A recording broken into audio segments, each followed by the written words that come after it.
A palavra latina deriva de virtus, força, né? Ânimo, disposição. Em grego, deriva da palavra... Opa! Daqui a pouquinho a gente se acerta com a tecnologia.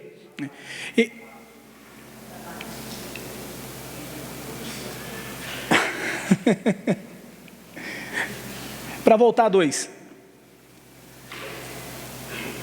Volta mais um, Alexandre. Aí, querido, obrigado. Em grego, nós derivamos, né, da palavra areté, e ela faz uma síntese de algumas palavras significativas em grego, né? Supostamente teria origem a partir de Ares, né, o deus da guerra, mas com a conotação de coragem, de valentia, de disposição para cumprir o necessário.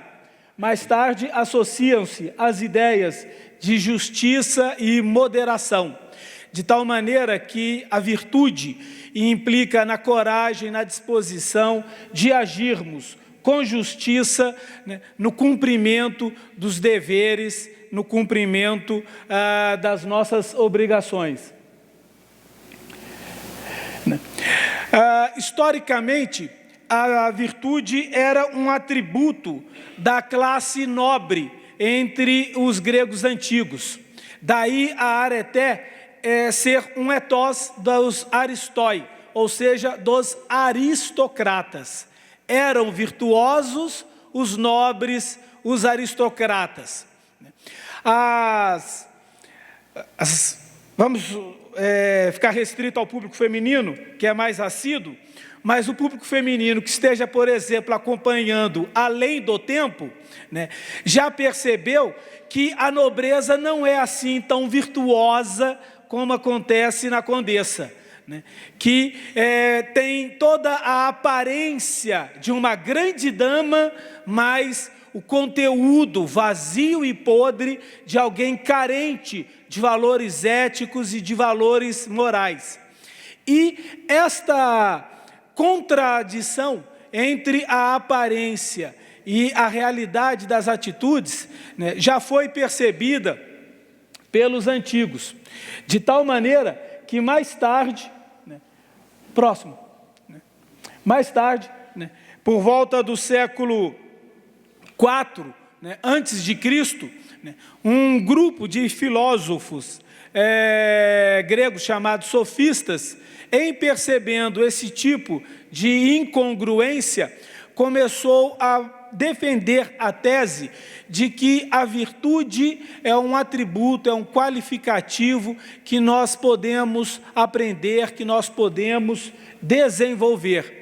E, a partir do ensinamento dos sofistas, né, a virtude vai ser aquela qualidade que vai ser desenvolvida no aspecto da moralidade. Portanto, ela pode ser ensinada e pode ser desenvolvida pelo hábito. Próximo. Sócrates, que vem na sequência, vai acabar ajustando, né, a moralidade com a noção de dever, de retidão moral. Sócrates entende que o indivíduo virtuoso é o indivíduo que tem consciência do seu papel na sociedade. O indivíduo virtuoso é o indivíduo que tem consciência da sua condição como cidadão. E o primeiro dever do cidadão é para com a polis, é para com a sua comunidade. E ao se conduzir na polis, ao se conduzir perante a comunidade, o cidadão virtuoso precisa dirigir-se pelo cumprimento do dever. Esse indivíduo precisa ser norteado por uma retidão moral. Dentro deste cenário, imaginem o impacto de um Sócrates trabalhando ao lado de um Sérgio Moro na condução de uma operação Lava Jato para limpar a sociedade de atitudes onde o que mais foi presente, né? Foi a ausência da noção do dever, no cumprimento do dever perante a comunidade, né? A ausência de retidão moral no exercício da função do cidadão. Próximo. Com Sócrates e o seu discípulo maior, Platão, né, essa noção de virtude, ela amplia com a ideia de eudaimonia, com a ideia de felicidade. E a felicidade naquele contexto não significa satisfação de prazeres, antes significa a satisfação do cumprimento, né, do papel para o qual o indivíduo está posto. Assim como a felicidade da mãe é ser reconhecida como uma boa mãe, a felicidade do pai está em ser reconhecido como um elemento provedor e protetor da família. A felicidade do cidadão está em ser reconhecido como um homem de bem que cumpre o seu papel perante a coletividade.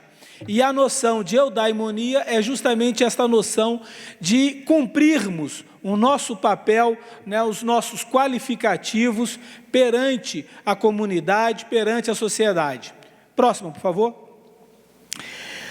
Pouco depois, Aristóteles vai fazer um pequeno ajuste do ensinamento platônico e socrático, e ele vai nos ensinar que para que possamos cumprir o nosso papel na sociedade, para que sejamos homens de bem, né, e possamos conduzirmos-nos com retidão moral, nós precisamos de elementos balizadores. E em Aristóteles, nós vamos ser informados de que a virtude é um justo meio. Precisamos aprender a caminhar neste justo meio. As coisas que temos que aprender antes de fazer, aprendemos-las fazendo. Portanto, nós também aprendemos a ser virtuosos praticando a virtude. Os homens se tornam construtores, construindo-os, e tornam-se citaristas, tocando cítaras. Da mesma forma, tornamo-nos justos, praticando atos justos, né? Moderados, agindo moderadamente, e corajosos, agindo corajosamente. Próximo. E em Aristóteles, né, vinga então a noção de justo meio, né, onde a virtude é uma postura intermediária entre o excesso e a deficiência. Aqui, tá joia. Entre o excesso e a deficiência. Nesse balizamento, né, nós encontramos o caminho do justo meio. E percebam como a espiritualidade age de forma magistral. Aristóteles propôs isso no século IV antes de Cristo. Naquela época, o mundo ainda era muito limitado e as comunicações eram difíceis. Todavia, a mais de 3.000 quilômetros de distância, um senhor, Siddhartha Gautama, pregava que o caminho do bem é o caminho do meio. E a mais de 3.000 quilômetros de distância, ao mesmo tempo, Buda ensinava que o caminho de iluminação e elevação do homem passa pelo caminho do meio e pela moderação. Opa! Tá certo. Nós vamos dar um salto, porque logo depois de Aristóteles, do período clássico, né, na filosofia grega entra em declínio e vai emergir, a partir do século III, né, do nosso calendário, a filosofia cristã. E aí nós vamos deixar a virtude na filosofia cristã para abordarmos no item cristianismo. Então a gente pula direto para o século XVII, e no século XVII nós encontramos Descartes, abre a filosofia moderna. Ele abre a filosofia moderna com um pequeno livreto intitulado Discurso sobre o Método. No primeiro discurso sobre o método, Descartes escreve que a coisa melhor distribuída na humanidade, né, é o bom senso. Porque nenhum homem há que se julgue carente de bom senso e que dele precise mais. E nenhum homem existe que se julgue possuidor de muito bom senso, podendo desfazer-se dele. Mas, Descartes salienta que não é suficiente ter o espírito bom, é necessário bem aplicá-lo. É necessário saber agir com discernimento, saber agir com bom senso. Descartes vai defender que todos nós possuímos livre-arbítrio, ainda que limitado, porque o livre-arbítrio sem limites pertence exclusivamente a Deus. Mas nós temos um livre-arbítrio. E se esse nosso livre-arbítrio sofre alguma limitação, ele, contudo, pode ser devidamente orientado. E é através da escolha entre o bem e o mal que nós nos conduzimos de forma ajustada pelo bem. Ao fazer a escolha entre o bem e o mal, Descartes relembra o ensinamento socrático de que o homem só erra por ignorância. À medida que o homem se educa, ele cada vez erra menos. À medida que nós vamos buscando a educação, a instrução, nós vamos nos aprimorando, nós adquirimos embasamento teórico para aprender a discernirmos com lucidez, com clareza, com distinção, como exige Descartes, a separarmos o bem do mal. E ao aprendermos esta distinção, nós temos todos os subsídios necessários para caminharmos pela vida, segundo uma ética de qualidade, uma ética elevada. Pouco depois, aparece Kant, e na filosofia, Kant é o grande moralista. Entre os filósofos morais, Kant ocupa um lugar de referência, um lugar de destaque.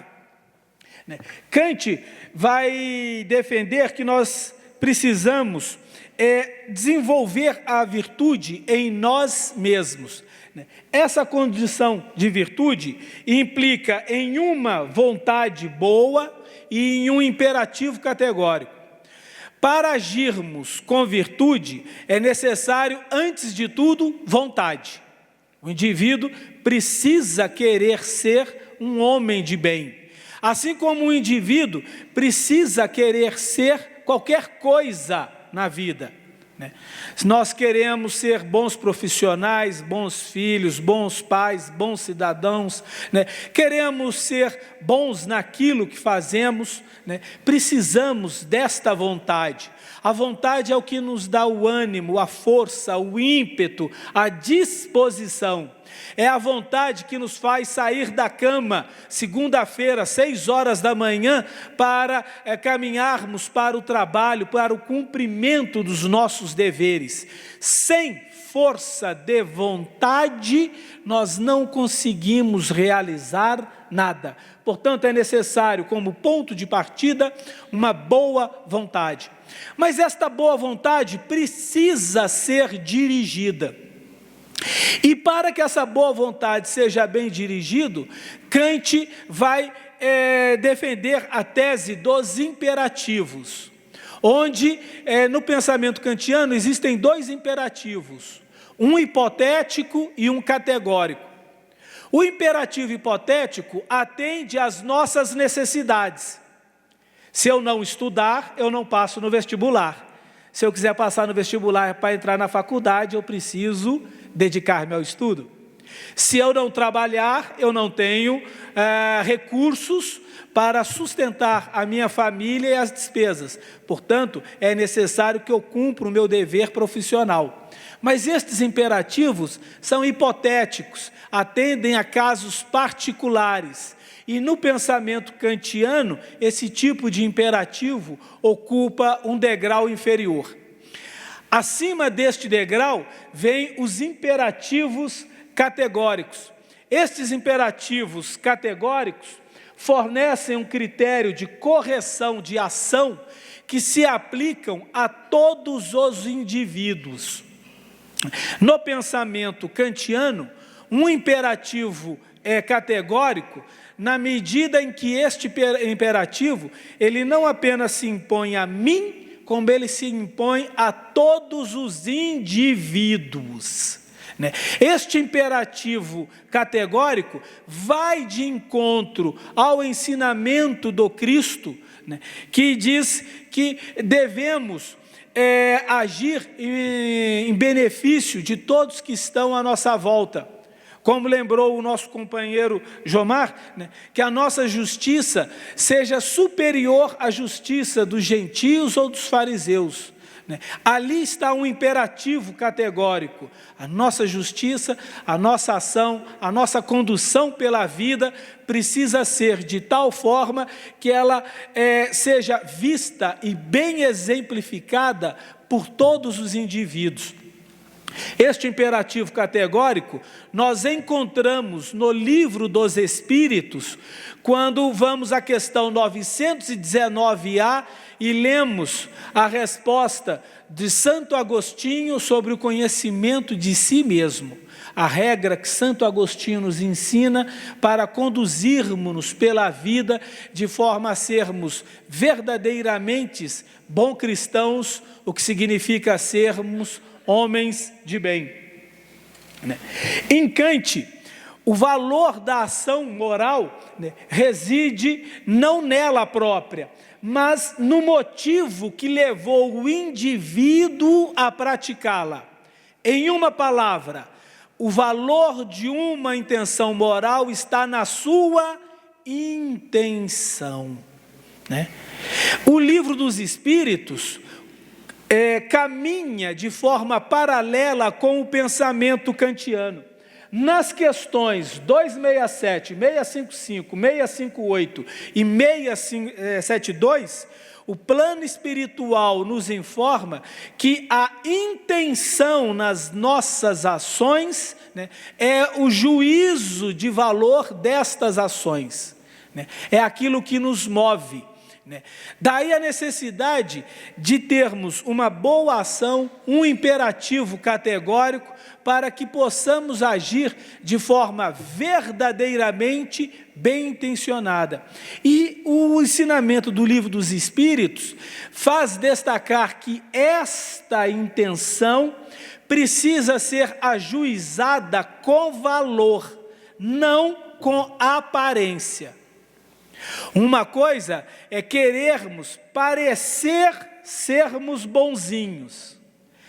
Quando queremos parecer sermos bonzinhos, a intenção que nos move é a da hipocrisia, da mentira e da falsidade.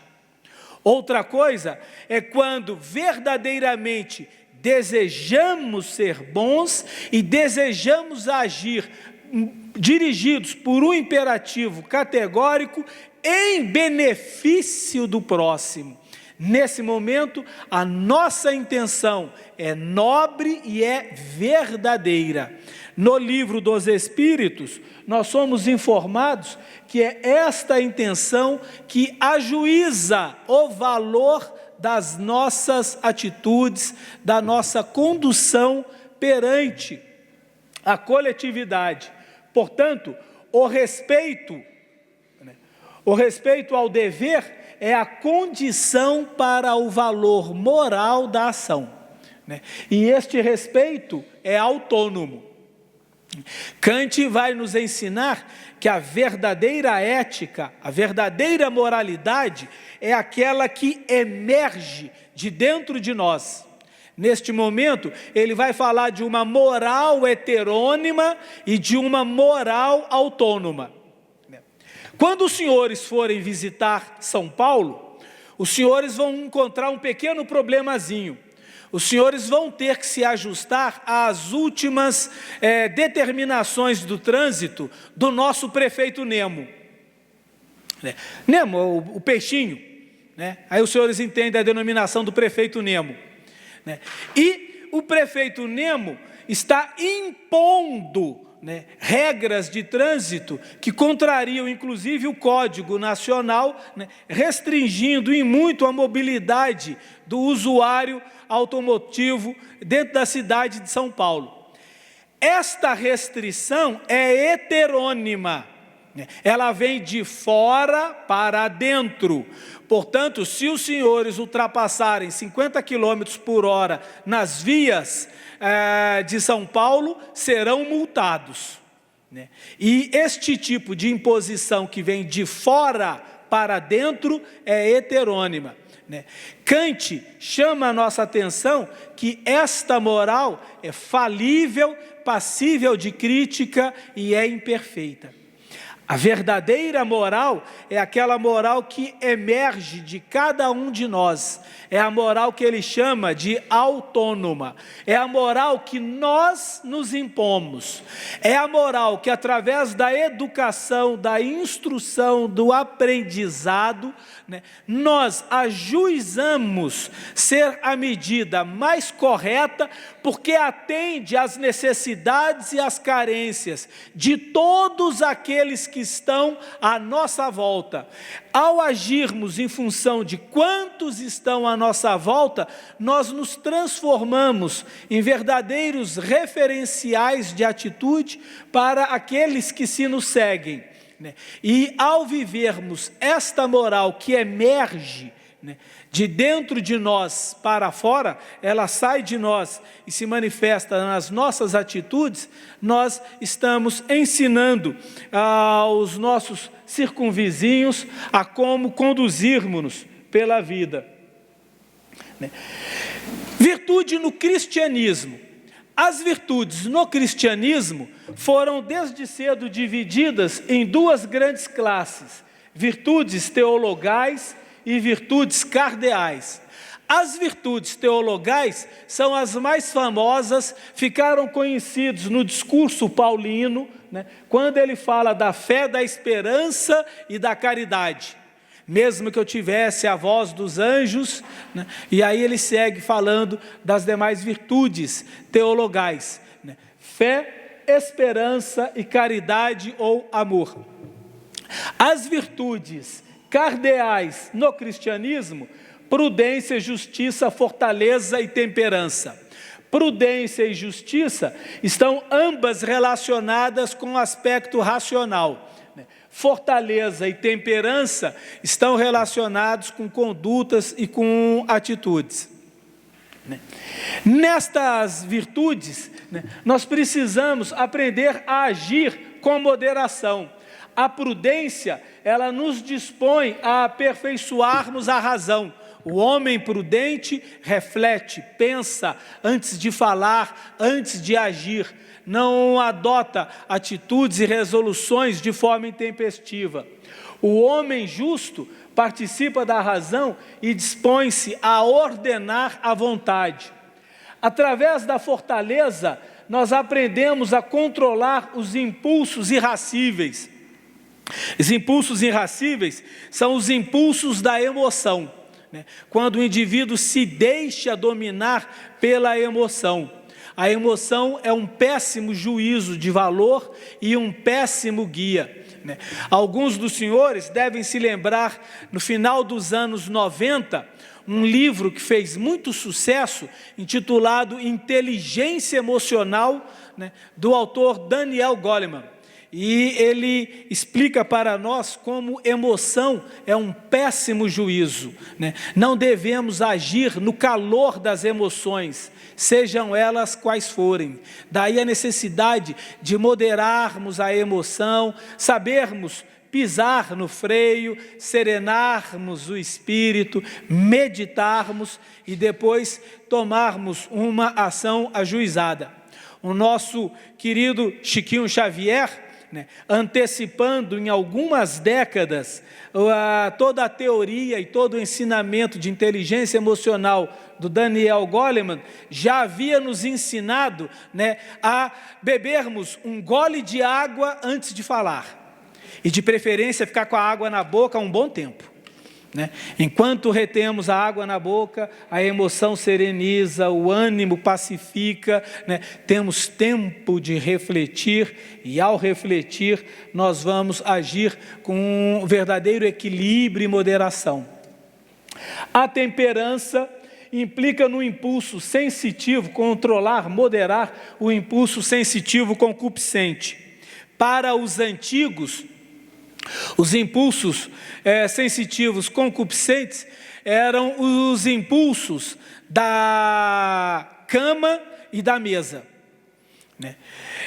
No nosso momento atual, né, são impulsos relativamente significativos, importantes. Eu vou deixar para o Alexandre abordar isso no final da tarde, quando ele for abordar o tema sexualidade, justamente porque os impulsos na hora de comer e comer acabam conduzindo muitos homens à queda, ao erro e à falência, né? E é através da temperança que nós aprendemos a agir desta forma equilibrada, né? As virtudes no cristianismo nos ensinam que todas as virtudes cristãs são interdependentes uma da outra. Não tem como eu ser temperado sem agir com justiça. Não tem como um indivíduo ser prudente se ele não agir com fortaleza.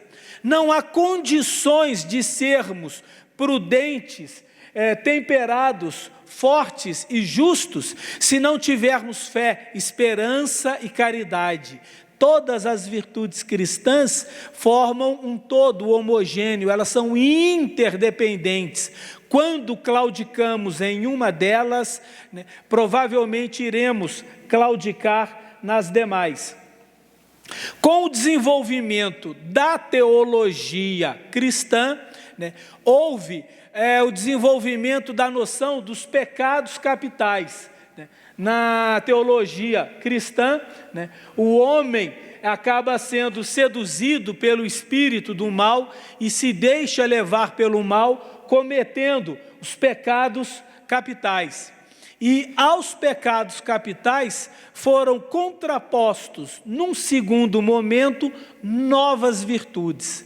As virtudes que se contrapõem aos pecados capitais são as virtudes capitais. E aí, para cada pecado, né, existe uma virtude capital que se contrapõe, né, que implica e que orienta, né, no indivíduo a retomada de atitudes, ajustando-se assim ao ensinamento cristão.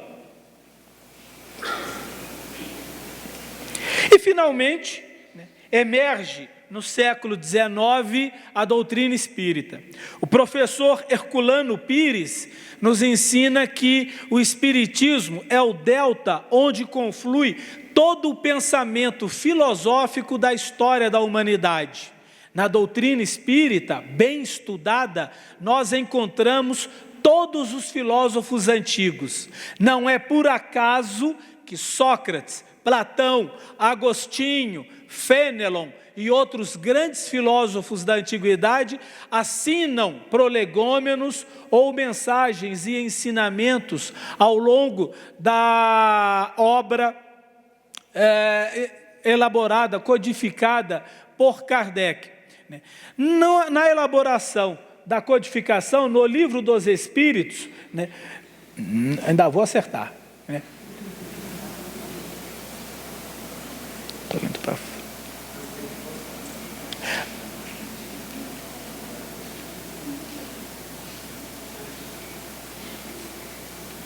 Volta, por favor, querido. Aí, obrigado. Né? E lá no Livro dos Espíritos, então, somos questionados sobre melhor definição de moral, né?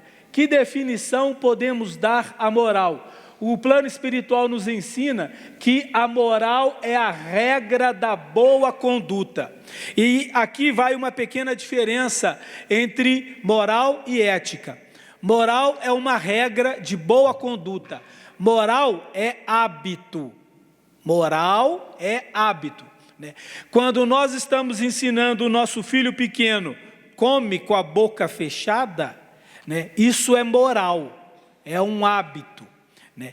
A moral, uma vez aplicada, introjetada, incorporada pelo indivíduo e mais tarde, né, levada adiante, né, num patamar mais elevado, torna-se ética. Né? É pela moral que nós chegamos à ética. É através da boa conduta, né, da prática da boa conduta, que nós vamos verdadeiramente alcançar a vivência pela excelência ética. E vamos aprender a conduzirmos-nos pela vida segundo valores verdadeiramente nobres. Né?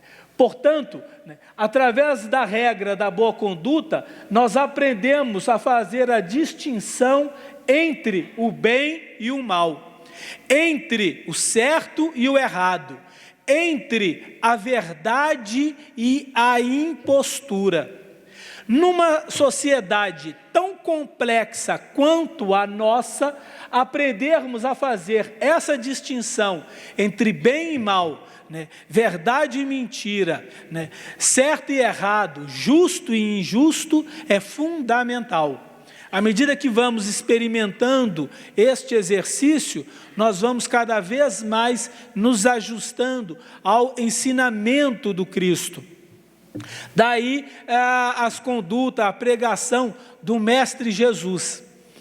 O sermão da montanha, já relembrado nesta manhã, ele ensina-nos a conduzirmos, né, neste equilíbrio entre o bem e o mal. O ensinamento do Cristo, né, caminha 1000 passos com aquele que te obriga a caminhar 1000, né, dá a sua túnica àquele que leva a sua capa, oferece a face, né, para aquele que te esbofeteou na outra, né. Este ensinamento é o ensinamento já de uma ética elevadíssima, né. Para atingirmos este nível de ética, o primeiro ponto, o primeiro degrau que precisamos percorrer é o da moral através da boa conduta, né? Mas podemos distinguir sempre o bem e o mal? Podemos. O livro dos Espíritos nos ensina que o bem é tudo aquilo que está de acordo com a lei de Deus. O mal é tudo aquilo que é contrário à lei de Deus. Portanto, nós sempre temos condições de saber o que é o bem, o que é o mal, o que é o certo, o que é errado, o que é o verdadeiro e o que é mentira. Como fazer isso? Imperativo categórico kantiano.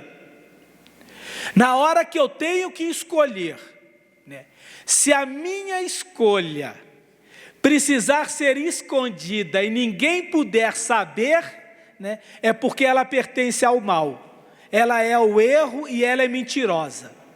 Agora, se a minha escolha pode ser pública, todo mundo pode saber, eu não vou me envergonhar perante a comunidade da minha escolha, né, e pelo contrário, a minha escolha serve de exemplo, a minha escolha está de acordo com o bem, com o que é certo, com o que é verdadeiro.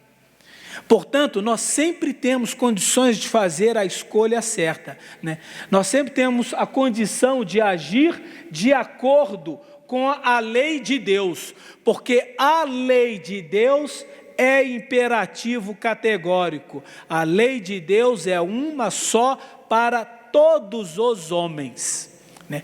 E se a minha escolha, a minha ação pode vir a público, né, sem nenhum prejuízo e sem nenhuma vergonha, né, eu sei que eu fiz a escolha certa, agi pelo bem, né. Agora, se eu preciso esconder a minha escolha, ninguém pode saber, tem que ser segredo, e eu preciso enfiar embaixo do tapete, já sei que estou agindo em contradição com a lei de Deus. Portanto, estou agindo no mal, no erro, na mentira, né, e contra toda a verdade, né?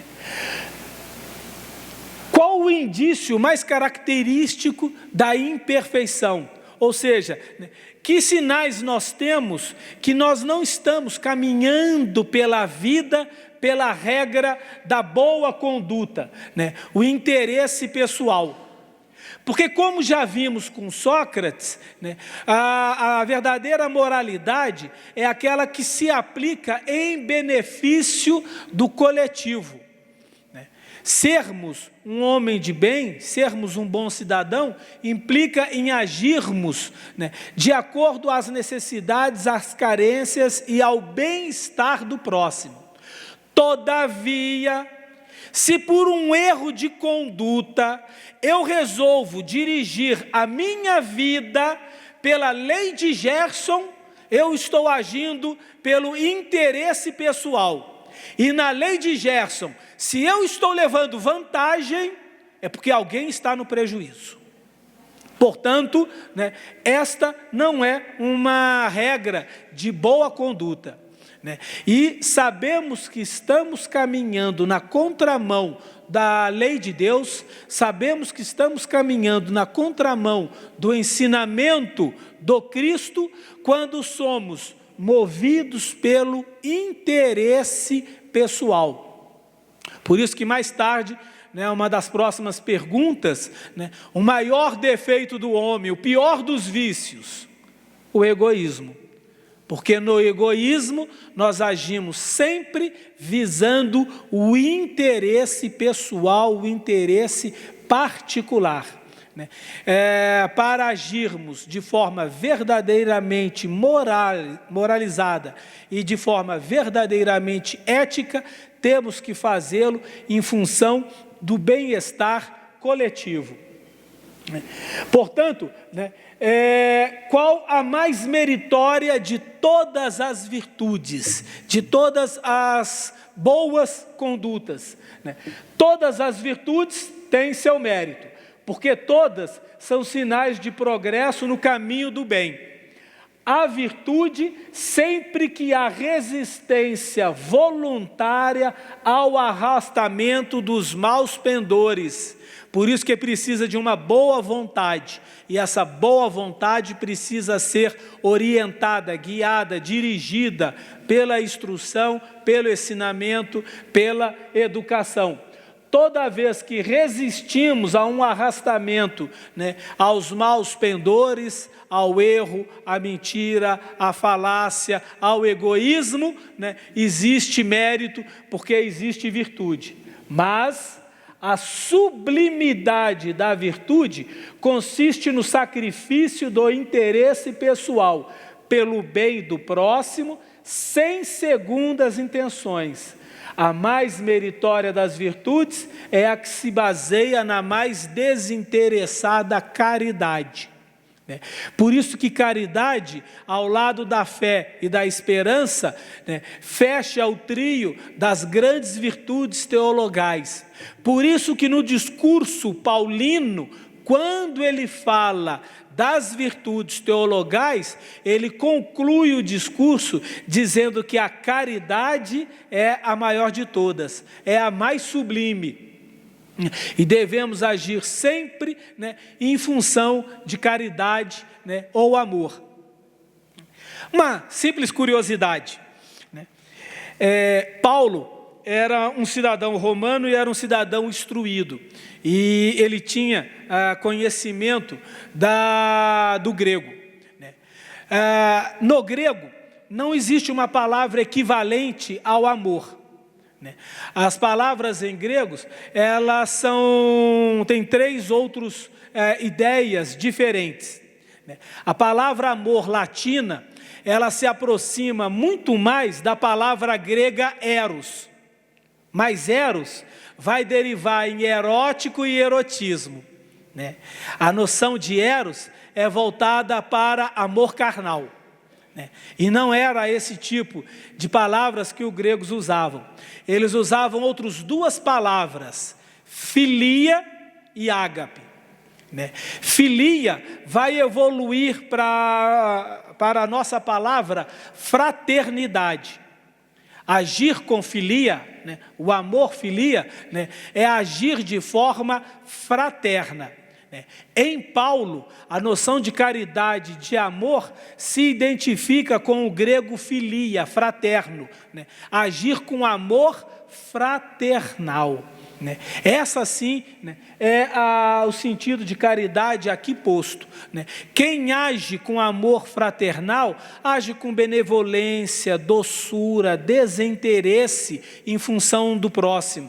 Quem age de forma caridosa para com o próximo, está preocupado em cuidar, amparar, sustentar, orientar, guiar, instruir, socorrer a este companheiro.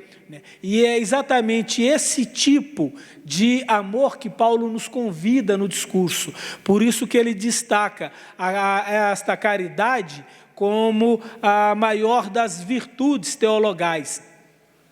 Quando nós nos conduzimos pela vida, pela filia, pela caridade, pela fraternidade, isso se transforma na nossa maneira habitual de ser, isso evolui e emerge em nós para a forma mais elevada de amor, que os gregos chamavam de ágape. O nosso companheiro Denilson, que tem a felicidade de conviver com Divaldo, sabe o que é conviver com alguém que vive em estado de ágape. É esse estado de filia, de fraternidade, de amor perfeito para todos os nossos irmãos. Senhores confrades mineiros, que tiveram a oportunidade de conviver com o saudoso Chico Xavier, entendem o que significa essa noção ágape. É a sublimidade da caridade, do amor ao próximo. Quando nós vivemos plenamente, integralmente, doando toda a nossa vida, energia, vigor, força, disposição, trabalho, amor, em função do próximo.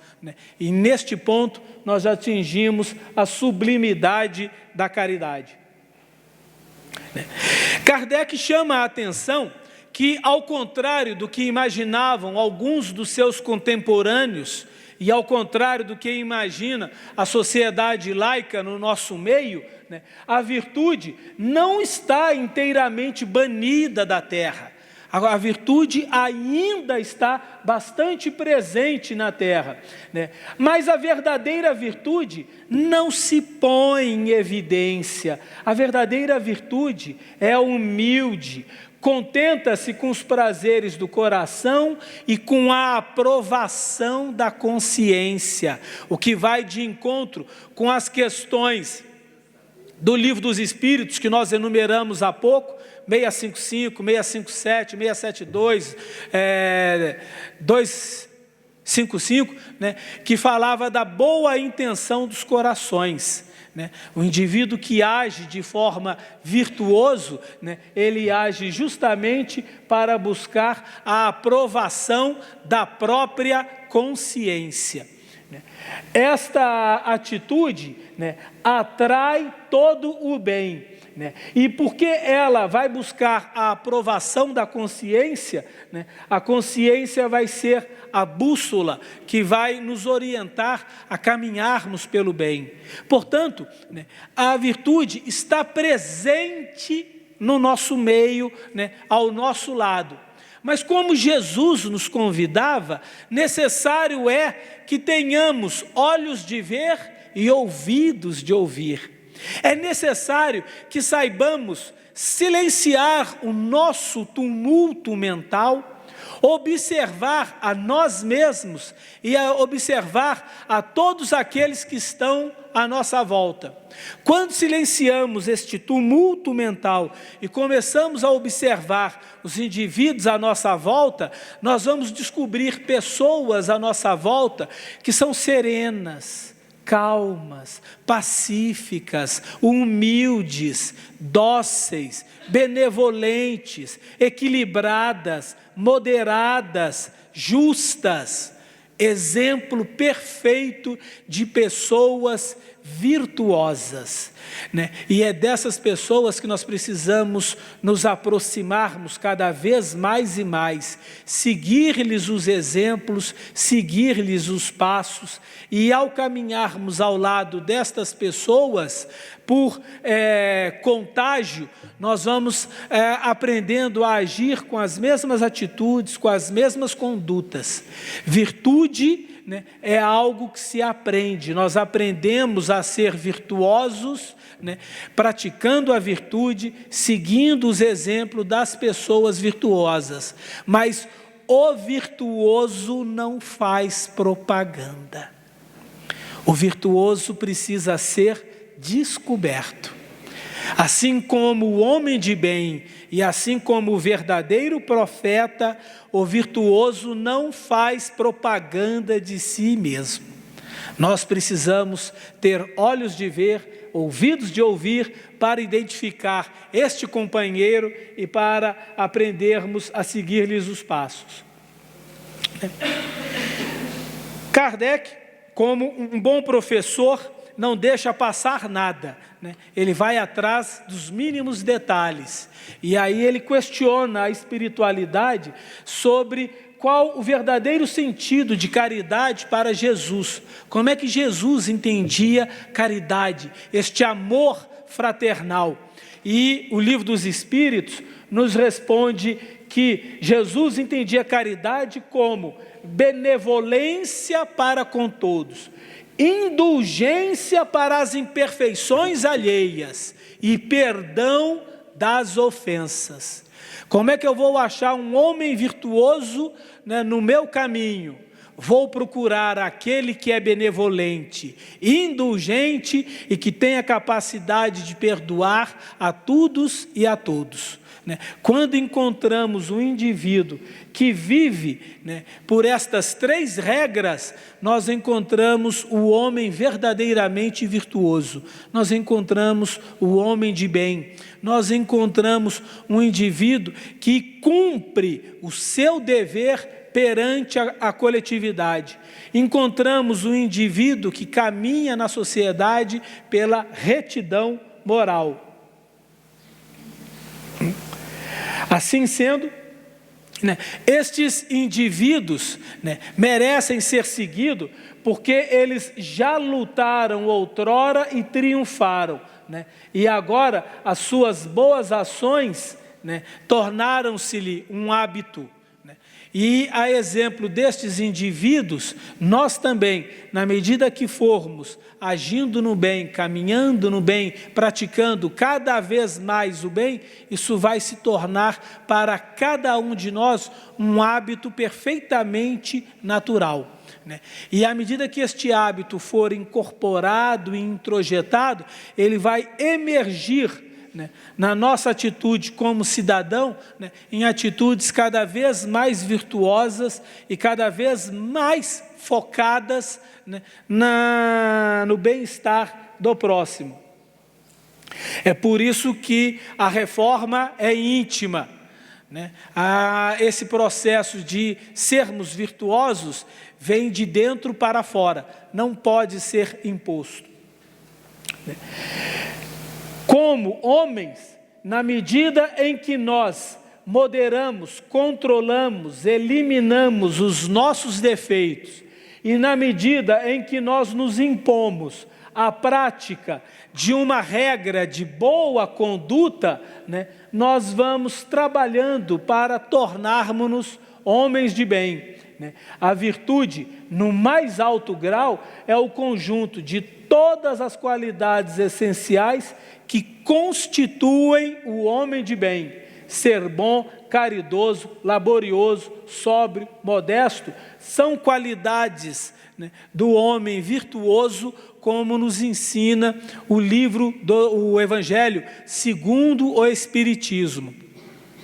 E são ações, são atitudes que, para pô-las em prática, nós só precisamos da nossa vontade. Até porque, como espíritas, o Alexandre ressaltou esse ponto, né? Nós já somos mais críticos, nós somos a religião do livro, né? Pertencemos à religião com maior nível de escolaridade, a religião que exige dos seus profitentes, né, leitura, estudo, dedicação, né, justamente por conta do estudo, nós já sabemos fazer as escolhas ajuizadas entre o bem e o mal. Resta agora ajustarmos a nossa vontade, a nossa boa conduta. Neste ajuste, todos nós estaremos trilhando o caminho do homem de bem, né? Estaremos percorrendo a senda que há de levar-nos verdadeiramente a Jesus. Portanto, o verdadeiro homem de bem é aquele que cumpre a lei de justiça, amor e caridade na sua maior pureza, né? Compete simplesmente a cada um de nós a autonomia, né, de pormos-nos a caminho, seguindo, né, as pegadas do Mestre. Ele foi à frente, mostrando o caminho. Agora é nossa vez de percorrermos este caminho. Rogamos ao Pai Altíssimo que derrame sobre cada um de nós as suas bênçãos, concedendo-nos a luz e a iluminação necessária para guiarmos nossas escolhas com lucidez e discernimento. Mas, acima de tudo, rogamos ao Pai que conceda a cada um de nós a força, a coragem, a disposição necessária para tomarmos sobre os nossos ombros a cruz dos nossos deveres e caminharmos adiante, rumo ao nosso Gólgota, onde haveremos de crucificar o nosso orgulho, o nosso egoísmo e a nossa vaidade. Vamos com o Altíssimo, que o Altíssimo nos conduz hoje e sempre. Obrigados aos senhores pela paciência e pela boa vontade. Que assim seja.